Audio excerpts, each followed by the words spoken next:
the reason why people are not seeking help is because of this bad stigma attached to it. They choose to suffer in silence, yet they don't seek help.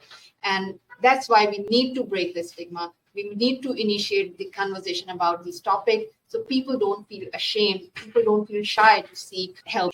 As an autistic woman, I use a lot of energy every day neuromasking.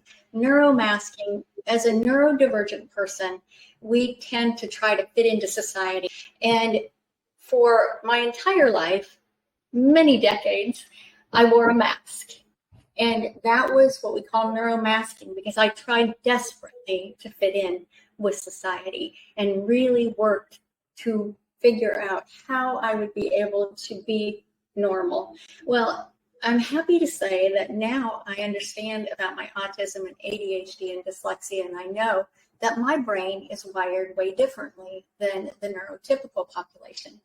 And because of that, I'm able to take that mask off and live my true self. We have to understand how much damage is done to the brain. It might be an invisible injury, but the damage is physical and serious. And most of us don't know. I mean, in a sense, we're all wearing masks because we aren't seeing what's going on in our brains and we're not openly talking about it. And we live in a society that doesn't know anything about the brain. It's not part of the education system. It's not taught in the workplace.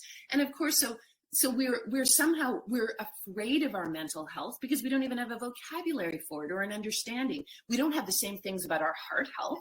Nobody's covering up the fact that they have diabetes or a torn ACL. But as soon as it comes to a brain issue, it's like, oh, it's like mythology and spiritualism and all kinds of things sort of kick in this unhealthy way. Going through many hills and valleys of those experiences with post-traumatic stress, anxiety, and suicidal thoughts, very high levels of that I was going through. It, I was hiding a lot for my safety and well-being, but also I was afraid of my own mind. I didn't understand it anymore. I didn't know how to interact with people. I was ashamed of what was occurring, and I didn't recognize myself. So when you wake up every day and you're looking at yourself and you don't understand why your mind is acting a certain way when it never had been in the past, you're really trying to find yourself again, or I was trying to find myself. My daughter is autistic and she's already 17. So I've been going through these experiences.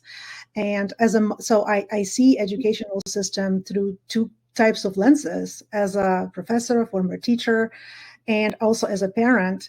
And I see that in schools, and I can't speak about all the schools, I can speak about the school I have experience with, but I think many of them are like that, again, autistic children who are a little bit different, whose behaviors, sometimes they cannot stop because these behaviors are intensely attached to their conditions.